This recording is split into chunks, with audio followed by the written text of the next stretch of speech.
بسم اللہ الرحمن الرحیم۔ پچھلے سیشن میں ہم نے بنی اسرائیل کے بارے میں بات کی تھی اور میں نے آخر میں آپ سب سے ایک سوال پوچھا تھا۔ آپ سب سے میں نے یہ کہا تھا کہ سوچ کے یہ بتائیں کہ بنی اسرائیل کو جب اللہ نے فرقان دکھا دیا تھا،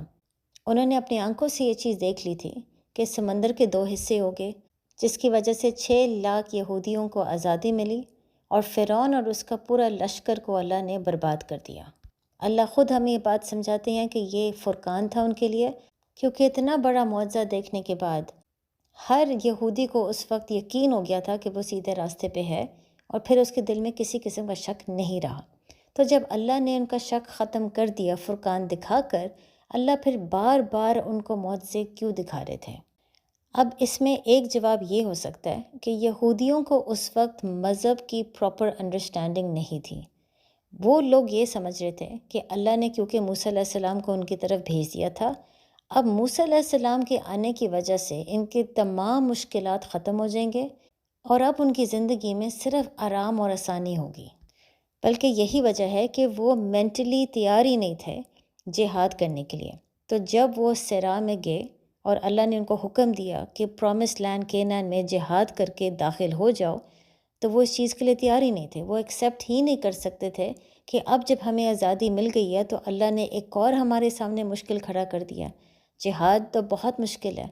اسی لیے آپ بعد میں قرآن میں پڑھ سکتے ہیں کہ انہوں نے بلکہ موسیٰ علیہ السلام کو جواب یہ دیا کہ آپ خود جہاد کر کے اس زمین میں داخل ہو جائیں، اور جب کینان میں جو کینانائٹس اور فلسطینز تھے، جب وہ لوگ زمین کو چھوڑ کے چلے جائیں گے تو پھر ہم اسی پرومس لینڈ میں داخل ہو جائیں گے، لیکن اس سے پہلے نہیں۔ پھر آپ یہ بھی دیکھ سکتے ہیں کہ چاہے اللہ نے ان کو آزادی دے دی، پھر بھی ان کے لیے صحرا میں 40 سال گزارنا بہت مشکل تھا۔ وہ بار بار ہر چیز پہ اللہ سے شکایت کرتے تھے۔ پھر جب اللہ نے ان کو منع سلوہ دیا تو انہوں نے اس بات پر شکایت کی کہ ان کے کھانے میں ورائٹی نہیں ہے۔ اس کے علاوہ جب اللہ نے ان کو پہلی شریعت دی، یعنی سٹون ٹیبلٹس، جس میں صرف 10 حکم تھے، 10 کمانڈز تھے، انہوں نے اس 10 کمانڈز کو بھی صحیح طریقے سے فالو نہیں کیا۔ اللہ کی شریعت کے خلاف جانے کی کوشش کرتے تھے، جس کی وجہ سے اللہ نے آخرکار پورا کوہ طور ان کے اوپر کھڑا کر دیا۔ یعنی آپ اس بات سے یہ سمجھ سکتے ہیں کہ بنی اسرائیل یہ سمجھ رہی تھی کہ اب زندگی آسان ہونی چاہیے۔ موسیٰ علیہ السلام کے آنے کے بعد اب ان کی زندگی میں کسی قسم کی مشکلات نہیں آنی چاہیے۔ ان کے لیے یہ کانسیپٹ سمجھنا مشکل تھا کہ اسلام کا ایسنس، اسلام کا کور جہاد ہے۔ جہاد کے بغیر اسلام نہیں ہے۔ اسلام کا تو پورا مقصد ہی یہی ہے کہ اللہ کی راہ میں جہاد کرو، اللہ کی راہ میں اسٹرگل کرو، تاکہ قیامت کے روز اللہ آپ کو جنت دے سکیں۔ بلکہ اس میں یہ بھی پاسبلٹی ہے کہ کیونکہ بنی اسرائیل 400 سال تک فرعون کے غلام رہے، شاید یہ وجہ تھی کہ ان کا ایک مس انڈرسٹینڈنگ تھی مذہب کے بارے میں کہ اتنا زیادہ مشکلات دیکھنے کے بعد اب اللہ ہمیں موسیٰ علیہ السلام بھیج رہے ہیں تاکہ زندگی میں صرف اور صرف آرام ہو۔ یعنی اتنے مشکلات، اتنا ٹورچر، اتنا ظلم دیکھنے کے بعد ان کے اندر برداشت اور صبر ختم ہو گیا تھا۔ تو پھر شاید اس لیے ان کا ایمان بوسٹ کرنے کے لیے، تاکہ وہ امت کا رول ادا کر سکیں، اللہ بار بار ان کو معجزے بھیج رہے تھے۔ اور شاید یہی وجہ ہے کہ اتنی دفعہ اللہ کے حدود توڑنے کے باوجود اللہ ان کو بار بار معاف کرتے تھے۔ یعنی آپ یہ سمجھ سکتے ہیں کہ جو انہوں نے 40 سال صحرا میں گزارے، یہ ان کا گرومنگ پیریڈ تھا۔ اس وقت میں اللہ ان کا مائنڈ سیٹ بدلنے کی کوشش کر رہے تھے، ان کو سمجھانے کے لیے کہ دین کا جو ایسنس ہے وہ جہاد ہے، اور جہاد کے بغیر اسلام نہیں ہے۔ اس کے بدلے میں آپ یہ دیکھ سکتے ہیں جب محمد صلی اللہ علیہ وآلہ وسلم اسلام کا تحفہ لے کر آئے تو عرب اس وقت غلام نہیں تھے، بلکہ وہ 2 باتوں میں بہت زیادہ مشہور تھے۔ ایک تو تجارت وہ بہت زیادہ کرتے تھے، اور اس کے علاوہ ان کے اندر لڑنے کی صلاحیت تھی۔ وہ لڑنے سے گھبراتے نہیں تھے، بلکہ یہی وجہ ہے کہ اس زمانے میں پورے عرب ریجن میں جتنے بھی عرب قبیلے ہیں، وہ عموماً ایک دوسرے کے ساتھ ان کی جنگیں چل رہی ہوتی تھیں۔ تو اس لیے جب نبی محمد صلی اللہ علیہ وآلہ وسلم اسلام کا تحفہ لے کر آئے تو عرب کا جو مائنڈ سیٹ تھا وہ بہت مختلف تھا۔ وہ لوگ چیلنجز فیس کرنے کے لیے اور اللہ کی راہ میں جہاد کرنے کے لیے ہمیشہ تیار تھے۔ بلکہ آپ اس میں یہ چیز دیکھ سکتے ہیں کہ جب بنی اسرائیل جو فرعون کے غلام تھے، جنہوں نے فرعون کا بہت زیادہ ظلم برداشت کیا، وہ لوگ جب ان کو آزادی ملی تو وہ جہاد سے بہت زیادہ گھبراتے تھے، یہاں تک کہ وہ اللہ کے حکم کے خلاف گئے، چاہے اللہ نے ان کو ایک بہت بڑا معجزہ دکھایا۔ لیکن اس کے بدلے میں جو مہاجرین تھے جنہوں نے قریش کا ظلم برداشت کیا، جب ان کو آزادی ملی اور وہ مدینہ جا کے انہوں نے اپنی ایک امت بنا لی، تو وہ جہاد کے لیے ہمیشہ تیار تھے۔ وہ جہاد سے نہیں گھبراتے تھے، چاہے انہوں نے ایک بھی معجزہ نہیں دیکھا۔ یہی وجہ ہے کہ عرب کا جو مائنڈ سیٹ کیونکہ اتنا مختلف تھا، ان کے لیے خالی اللہ کے الفاظ سننا وہی کافی تھا۔ یعنی جب وہ قرآن کی آیت سنتے تھے اور اس پر غور و فکر کرتے تھے تو اسی سے ان کو اتنی زیادہ ہمت ملتی تھی کہ پھر قریش کا ظلم برداشت کرنا اور اللہ کی راہ میں اپنی جان دے دینا، یہ ان کے لیے بہت آسان ہو گیا تھا۔ تو اس چیز سے ہمیں ایک چیز واضح ہو جاتی ہے کہ اللہ اپنے بندوں کے ساتھ انفیئر نہیں ہے۔ اللہ سمجھتے ہیں کہ ہر قوم، ہر امت، ہر گروہ کی اپنی خاص سچویشن ہوتی ہے، خاص اس کے سرکمسٹانسز ہوتے ہیں، اور پھر اللہ اسی کے مطابق ان سے ڈیل کرتا ہے۔ تو یہاں پر آپ دیکھ سکتے ہیں کہ اللہ نے جس طرح امت اور محمد کے ساتھ ڈیل کیا، اللہ نے بنی اسرائیل کے ساتھ اس طریقے سے ڈیل نہیں کیا، کیونکہ اللہ جانتے تھے کہ ان کا مائنڈ سیٹ ڈیفرنٹ ہے۔ انہوں نے فرعون کا غلام ہونے کی وجہ سے جو مشکلات دیکھیں، اس کی وجہ سے ان کا مائنڈ سیٹ بہت زیادہ مختلف تھا۔ ان کے لیے بہت زیادہ برداشت کرنا یا بہت زیادہ صبر کرنا بھی مشکل تھا، جس کی وجہ سے اللہ نے پھر اس کے مطابق ان کو ہینڈل کیا۔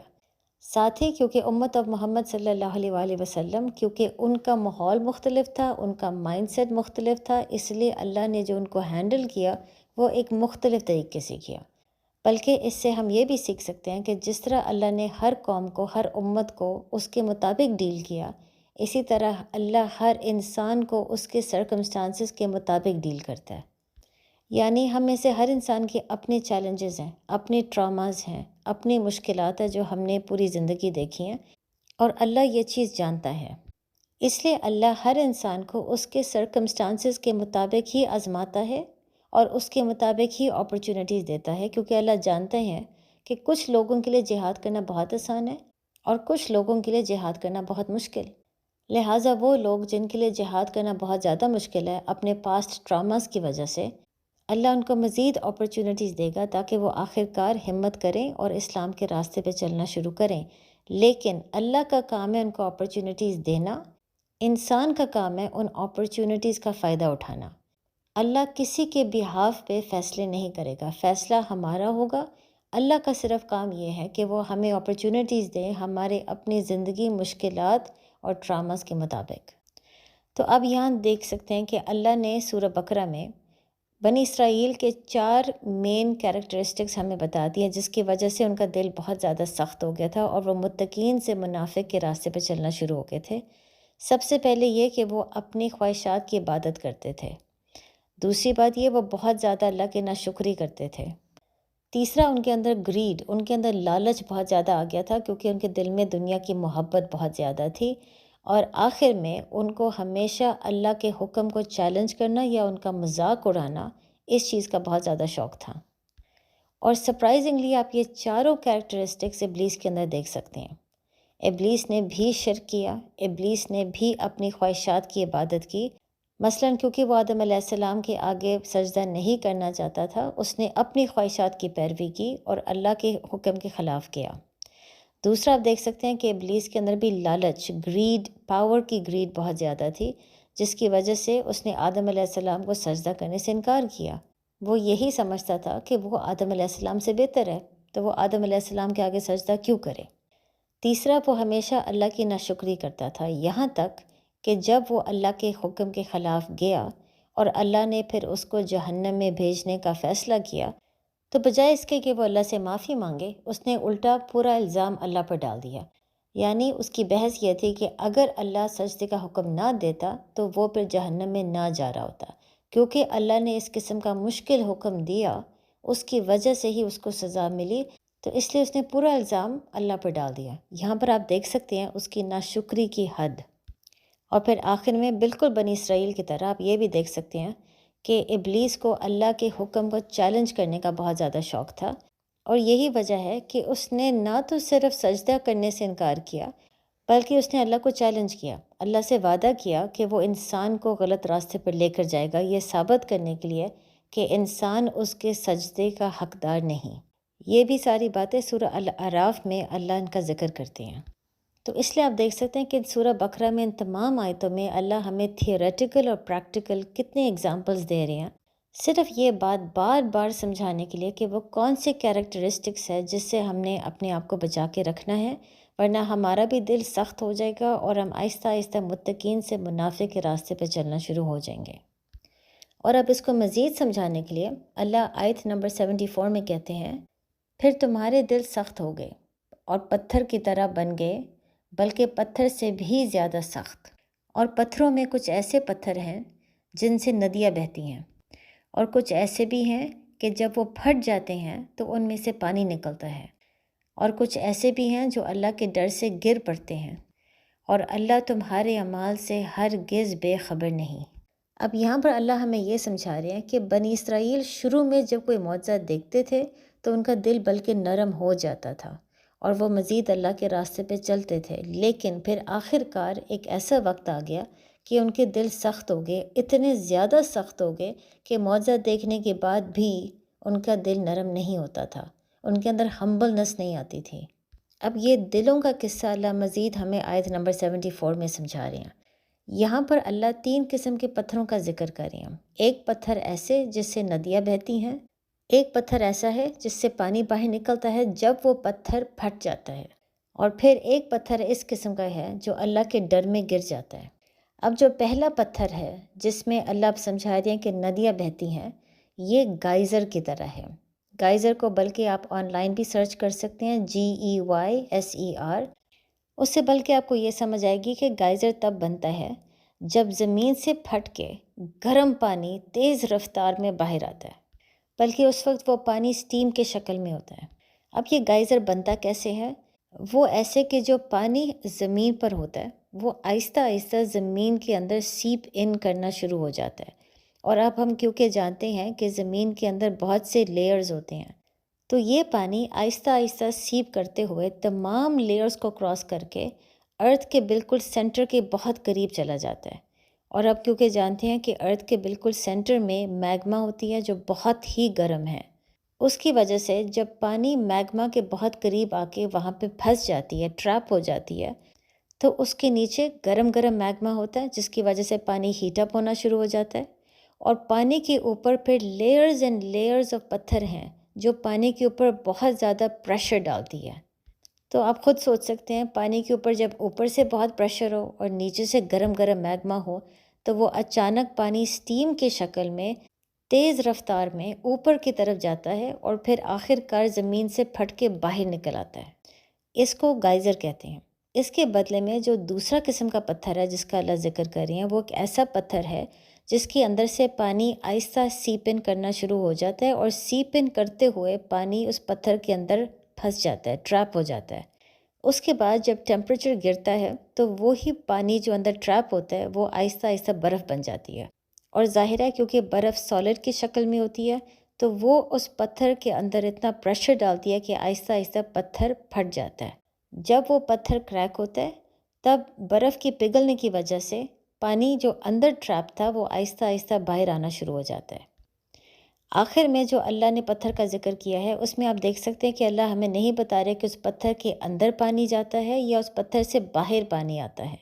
بلکہ اللہ صرف ایک بات بتاتے ہیں کہ وہ پتھر ایسا ہے جو اللہ کے ڈر میں گر جاتا ہے۔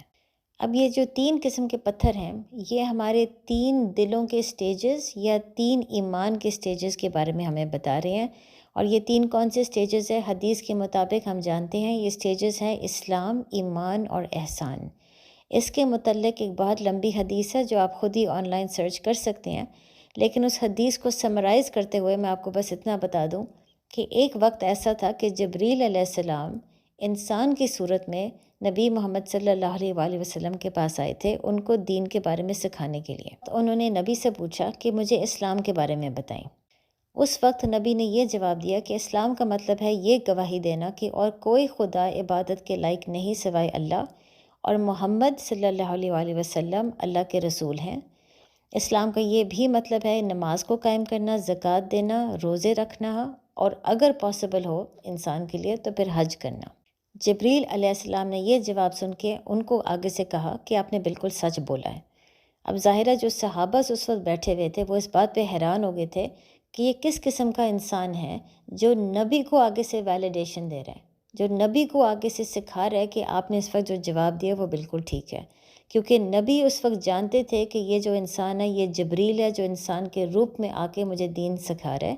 لیکن باقی جو صحابہ وہاں پہ بیٹھے ہوئے تھے وہ نہیں جانتے تھے کہ یہ جبریل علیہ السلام ہے۔ پھر اس کے بعد جبریل نے دوسرا ان سے یہ سوال پوچھا کہ مجھے ایمان کے بارے میں بتائیں، تو نبی نے یہ جواب دیا، ایمان کا مطلب ہے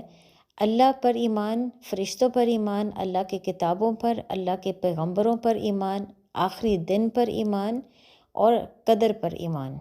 اس پر جبریل علیہ السلام نے دوبارہ یہی جواب دیا کہ آپ نے بالکل سچ بولا ہے۔ پھر انہوں نے کہا احسان کے بارے میں مجھے بتائیں، اور نبی نے یہ جواب دیا احسان کا مطلب ہے اللہ کی عبادت کرنا جیسے کہ آپ اللہ کو دیکھ سکتے ہو، اور ساتھ یہ یقین رکھنا کہ اگر آپ اللہ کو نہیں بھی دیکھ سکتے تو اللہ لازماً آپ کو دیکھ رہا ہے۔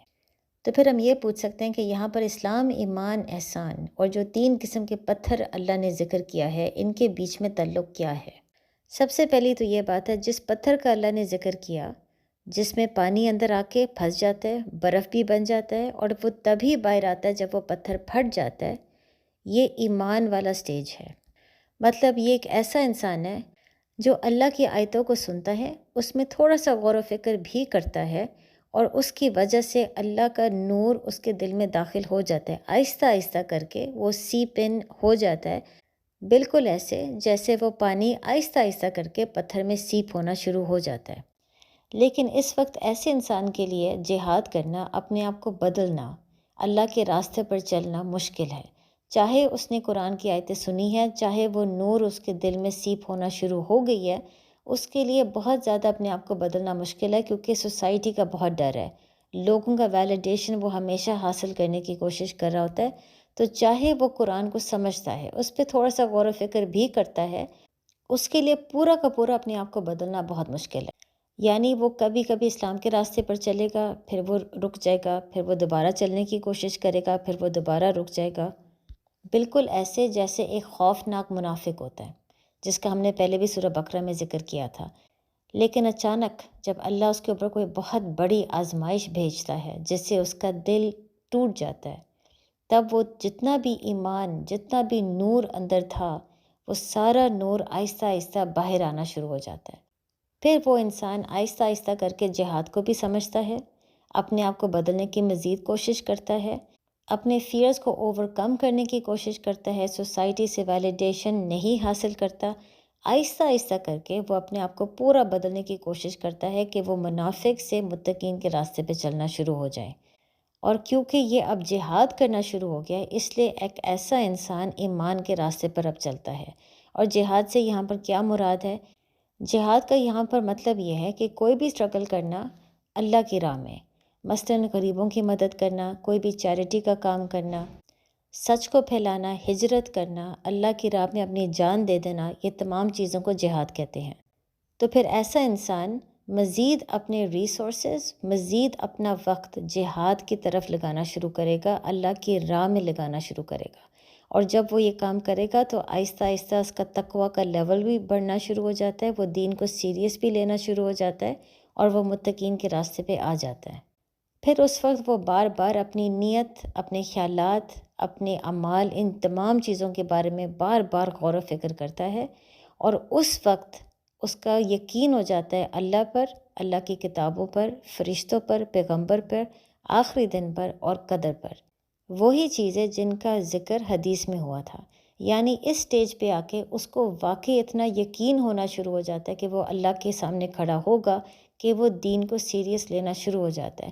تو بجائے اس کے کہ وہ دین کے راستے پہ چلے، پھر رک جائے، پھر دوبارہ چلنا شروع کرے، پھر دوبارہ رک جائے، وہ پھر واقعی صرف دین کے راستے پہ چلتا ہے۔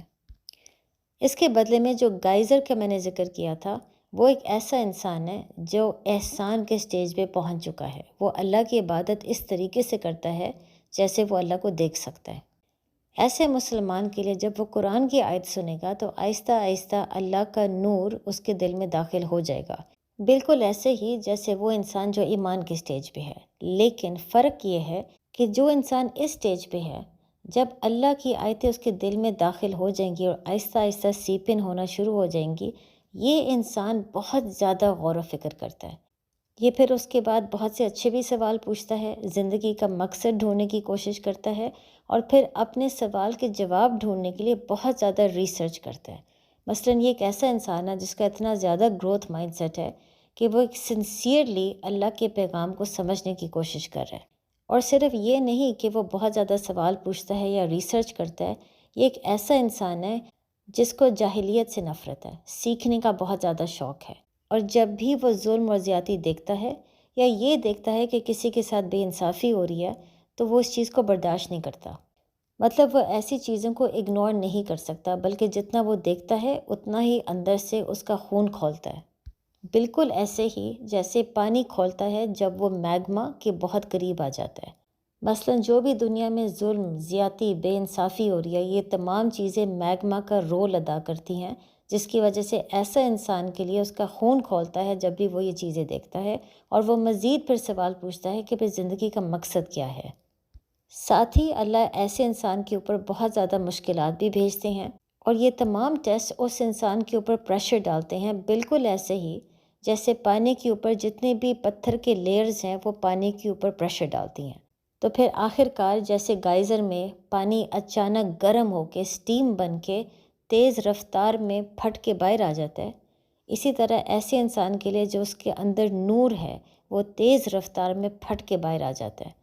یہ پھر ایک ایسا انسان ہے جو آہستہ آہستہ کر کے اپنی زندگی میں چینجز نہیں لے کر آئے گا، یہ فوراً اپنے آپ کو بدلے گا، بلکہ یہ اتنا زیادہ اپنے آپ کو راتوں رات تبدیل کرے گا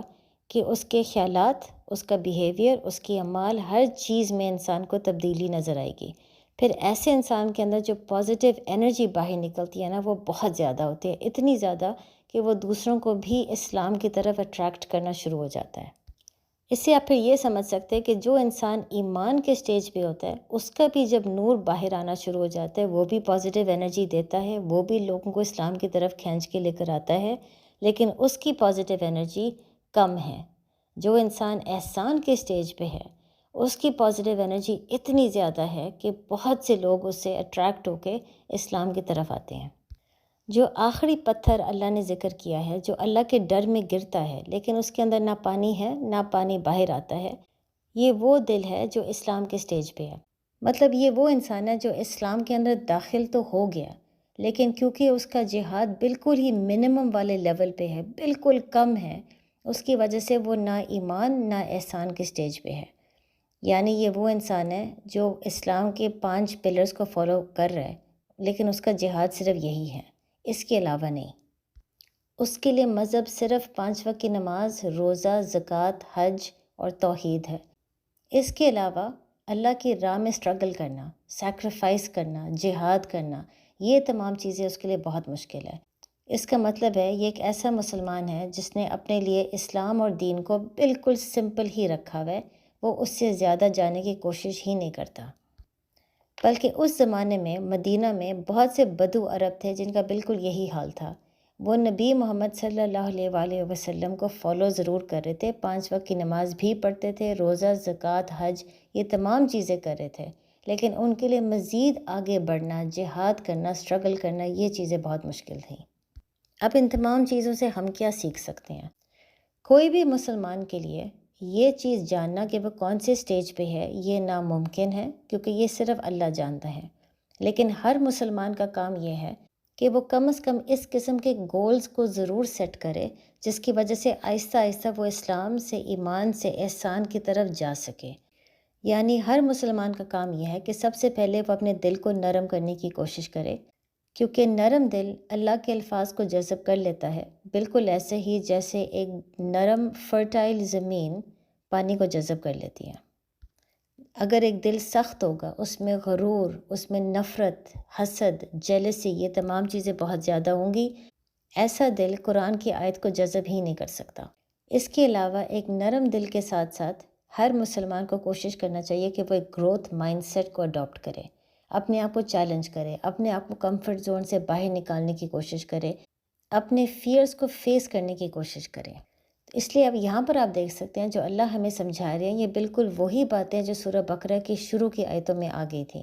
اللہ سمجھا رہے کہ ہر انسان کو اسلام سے، ایمان سے، احسان کے سٹیج پہ جانے کے لیے اپنے اندر ہمبلنس پیدا کرنا ضروری ہے، ایمپتھی اور ایک کرٹیکل تھنکر بننا ضروری ہے۔ بار بار سوال پوچھے، غور و فکر کرے، ان سوالوں کا جواب ڈھونڈنے کی کوشش کرے، اچھی نیت سے ریسرچ کرے۔ ان تمام چیزوں سے دل نرم بھی ہو جاتا ہے اور پھر انسان کا ایک گروتھ مائنڈ سیٹ بھی بننا شروع ہو جاتا ہے، جس کی وجہ سے وہ آہستہ آہستہ متقین کے راستے پر آگے بڑھ سکتا ہے۔ اس کے متعلق بنی اسرائیل کا مسئلہ ہی یہ تھا کہ ان کا دل اتنا زیادہ سخت ہو گیا تھا کہ اس کے لیے اللہ کے الفاظ کو سمجھنا بھی بہت مشکل تھا۔ وہ دل اتنا سخت ہو گیا تھا کہ معجزات دیکھنے کے باوجود اس کو کوئی فرق نہیں پڑتا تھا، اور یہاں تک کہ اللہ ہمیں اس آیت میں سمجھا رہے ہیں کہ وہ دل اتنا سخت ہو گیا تھا کہ اللہ کے ڈر سے وہ گرتا بھی نہیں تھا۔ مطلب یہ وہ لوگ تھے جو پہلے سٹیج پر ہی نہیں پہنچ سکے۔ وہ ہمیشہ اپنے نبی اور رسولوں کے ساتھ جھگڑا کرتے تھے، ان کے حکم کے خلاف جاتے تھے، اور یہی چیز انہوں نے پھر آخری نبی کے ساتھ بھی کیا۔ تو پھر جیسے ابلیس متقین سے منافق اور پھر کافر کے راستے پہ چلنا شروع ہو گیا، اسی طرح بہت سے یہودی تھے جو متقین سے منافق اور پھر منافق سے کافر کے راستے پر چلنا شروع ہو گئے۔ وہ کھل کے اللہ کے پیغام کے خلاف جاتے تھے، اللہ کے رسول کے خلاف جاتے تھے، اور اللہ کی کتابوں کو بدلنے کی کوشش کرتے تھے۔ تو یہاں پر ہم اس سیشن کو ختم کرتے ہیں، لیکن ختم کرنے سے پہلے آپ میں سے ہر انسان اپنا دل کا جائزہ لیں۔ جیسے کہ میں نے کہا، یہ جاننا تو ناممکن ہے کہ ہم کون سے سٹیج پہ ہیں، لیکن کم از کم ہر مسلمان کا فرض یہ ہے کہ وہ بار بار اپنے لیے کچھ ایسے گولز کو سیٹ کرے جس سے وہ اپنا دل کو نرم بھی کر سکے اور ایک گروتھ مائنڈ سیٹ کو اڈاپٹ کر سکے، غور و فکر کرنا شروع کرے، سوال پوچھنا شروع کرے، ان سوالوں کا جواب ڈھونڈنا شروع کرے۔ جتنا انسان ریسرچ بھی کرتا ہے اور ساتھ ساتھ اپنے دل میں ہمبلنس، ایمپتھی اور ایک کرٹیکل تھنکر بنتا ہے، اتنا ہی اس کے لیے متقین کے راستے پر چلنا آسان ہو جاتا ہے۔ السلام علیکم۔